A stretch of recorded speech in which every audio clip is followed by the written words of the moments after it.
Olá pessoal, tudo bem com vocês? Eu espero que sim. Trazendo mais um vídeo aqui para o canal. O tema de hoje é porte de armas, uma necessidade para a liberdade. Então desde já eu peço que vocês se inscrevam aqui, deixem um like, o sininho, comentem e compartilhem e vamos para o vídeo. No último vídeo eu comentei sobre uma população armada ser uma população forte e que você está portando, não só possuindo uma arma, porque existe uma diferença da posse para o porte, é vital para a sua liberdade. Porque é, você não poder se defender, não poder defender a sua propriedade ou a sua liberdade por conta de alguém estar infringindo a lei e te prejudicando, torna você uma vítima e uma pessoa sem liberdade. Então você pode perder a sua casa, você pode perder o seu carro, o seu celular, as suas conquistas, porque alguém decidiu apontar uma arma para você. Então a sua liberdade de ir e vir e a sua liberdade de propriedade está sendo ali deturpada por causa de um assaltante e muitas das vezes um faccionado. Então, o que acontece? Muita gente, principalmente da esquerda, vai ser sempre contra o porte de armas. Isso porque existe uma ideologia e existe também uma hipocrisia da parte deles.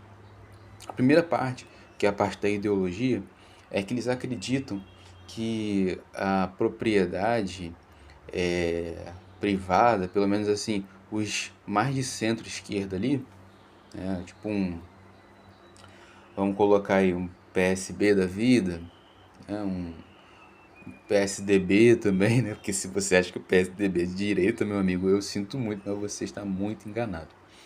Eles vão argumentar que o Estado ele vai prover segurança para você. Então, se você ler a Constituição, que é um mundo cor-de-rosa, que é um mar de rosas, na verdade, vai dizer que todo mundo tem direito à propriedade privada. Ok. Mas é o Estado que vai dar garantia à sua segurança e proteção à sua liberdade e propriedade privada.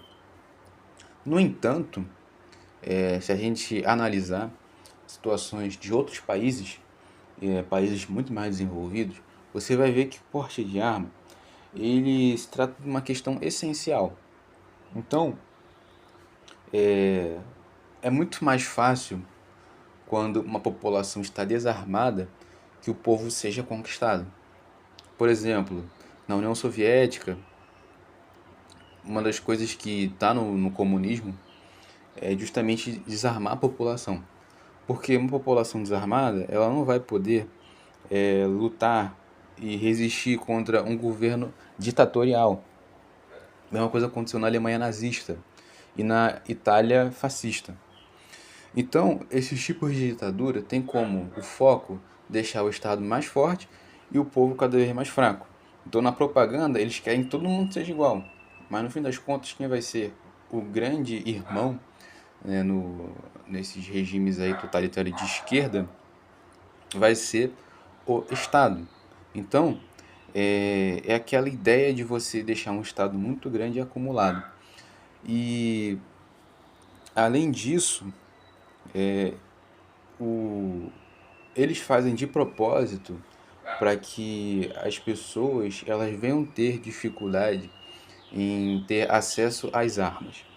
Então, como eu falei no último vídeo, é muito burocrático. Você tem que fazer vários exames, você tem que comparecer à Polícia Federal, você não pode ter antecedentes criminais, você tem que pagar um preço muito alto numa pistola, numa Glock, e pagar também um preço muito alto em munição. E tudo isso por quê? Porque é para dificultar o seu acesso à propriedade. Porque os políticos sabem que uma sociedade que não tem poder de fogo é uma sociedade muito mais fácil de controlar. Eu não sei se vocês lembram, tá? Desculpa o fundo, tá? Mas o Lula, no primeiro mandato dele, e acho que foi na época que eu nasci, cara, 2003, assim, que você pode procurar vídeo na internet por aí, ele fez várias campanhas para ter o desarmamento, né? Então, o desarmamento, que é o estatuto lá, ele enfraqueceu a população e fortaleceu o bandido. Por quê?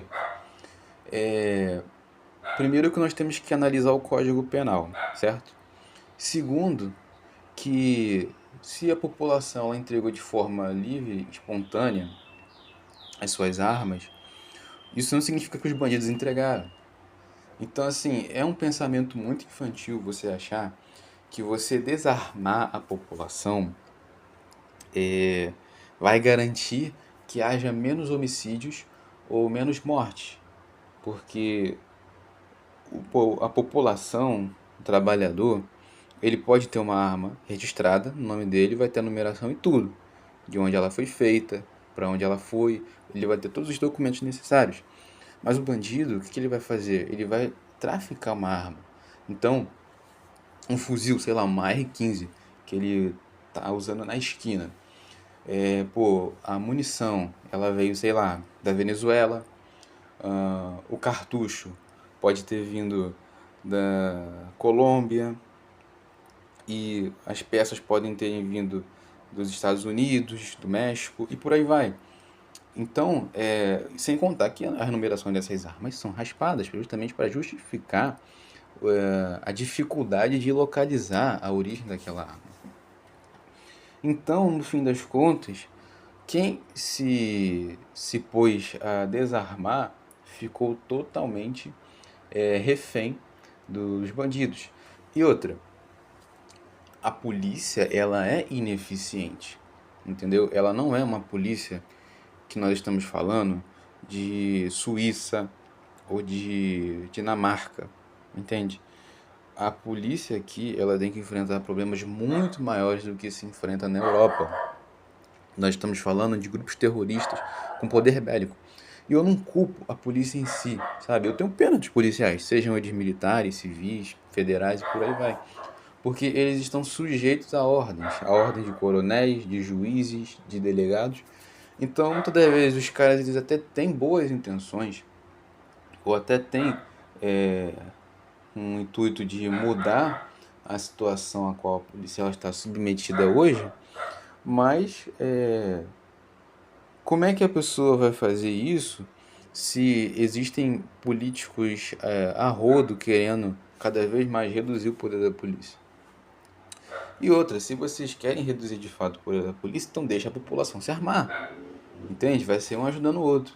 Porque o policial, graças a Deus, né?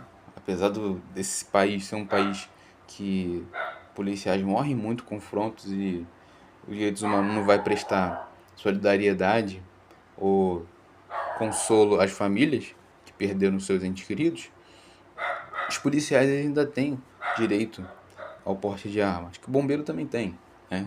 Todo mundo que é militar. E civis, federais, PRF, Polícia Nacional e por aí vai. Todos esses têm direito e acesso ao porte de armas, porque é essencial para a sobrevivência e para a defesa dele. Então, se esses caras eles têm acesso, a população também deveria ter. Não é à toa que você vê muitos policiais aí no YouTube dizendo que são sim a favor da população estar armada. Porque você, cara, vai evitar muitos assaltos e muitos arrastões.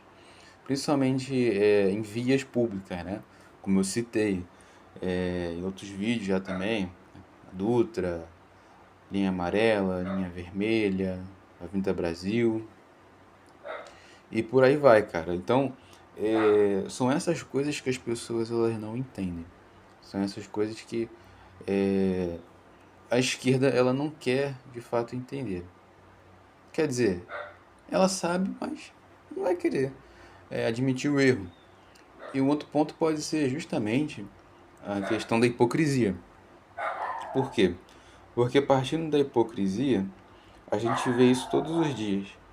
Por exemplo, esse próprio Marcelo Freixo, que fala contra as armas, não sei o quê, porque as armas matam, sendo que, cara, esse é um argumento, sabe, de criança, porque qualquer coisa pode matar uma pessoa. Eu posso aqui, ó, muito bem. Tô aqui pegando uma caneta na minha mão, ó. Se eu quiser enfiar isso aqui no pescoço de alguém e matar, eu consigo. Entendeu? Porque o problema todo não são os objetos que são feitos. O problema todo está na intenção da pessoa, tá? Então, assim, ele anda com seguranças armados. Esses deputados aí, vereadores de esquerda, eles andam com pessoas armadas. Cara, impressionante. Cada barulho. É época de Copa do Mundo, cara, é isso. Enfim, para não perder o raciocínio. Aí esses caras, eles fazem essas coisas e continuam lá, seguros, entendeu? Eles moram em condomínios, pessoal. Eles recebem muito dinheiro, eles são, como o Daniel Fraga falava, parasitas, entendeu? Parasitas de uma forma em que eles não eles não é, sentem o quanto que eles são hipócritas, a ponto de querer que a população ela fique refém, entende? Porque vai ter sempre um carro de segurança privada na porta desses deputados aí, desses políticos. Mas e na sua porta, tem algum viatura da polícia, por acaso? Entendeu? Sem contar que a polícia ela não consegue ocupar 100% do território, ainda mais aqui no Rio de Janeiro, que é um narco-estado. Tá? Então, concluindo, o porte de arma ele é essencial para a sua defesa, para você proteger a sua casa, para você, quando vem um assaltante querer roubar o seu carro, você vai lá, tá armado, ele vai meter o pé, ele vai correr igual o diabo foge da cruz, para você não perder o seu celular que você tanto ralou, batalhou para poder comprar, para você ter direito à sua propriedade mesmo, às suas conquistas, entendeu? E até mesmo, né, você vê muito assalto de moto, assim, o cara que é, pô, entregador, ralou pra caramba, aí vai lá e é assaltado. E com certeza, cara, eu tenho certeza de que os assaltos, os homicídios iriam diminuir, pessoas de bem iam ficar protegidas, porque eu tenho certeza que a Cinelândia ali, a Candelária, ia virar uma Noruega da vida, com as pessoas tendo acesso ao porte de armas. Claro que tudo bem encaminhado com os devidos exames, tá? Mas eu falo realmente de facilitar porque é muito caro uma arma. Então, cerca de 55% da arma é imposto, tá? E acho que 25% é sobre 20%, se não me engano, é sobre as munições. Então, uma arma que hoje custa 5 mil, imagina, você em vez de pagar 5 mil, fora os exames, obviamente, você pagasse 2 mil, 1.500 reais, entendeu? E seria muito mais fácil a população ter acesso. As munições, em vez de custar 900 reais uma caixa, custassem 100, 200 reais, ficaria muito mais em conta, uma sociedade mais protegida. E claro, se você não quiser, você não compra. E pode fazer igual o Instituto Sou da Paz. Você vem aqui, ó, vou gesticular. Você não vai ver não, mas eu tô fazendo aqui, ó.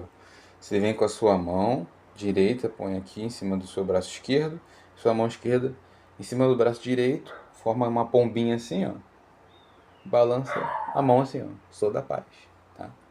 Fica preocupado não, você não é obrigado, tá? Mas eu também não sou obrigado a ser refém de bandido. Então é isso, pessoal. Peço que vocês se inscrevam, deixem o like, o sininho, comentem e compartilhem. E até a próxima.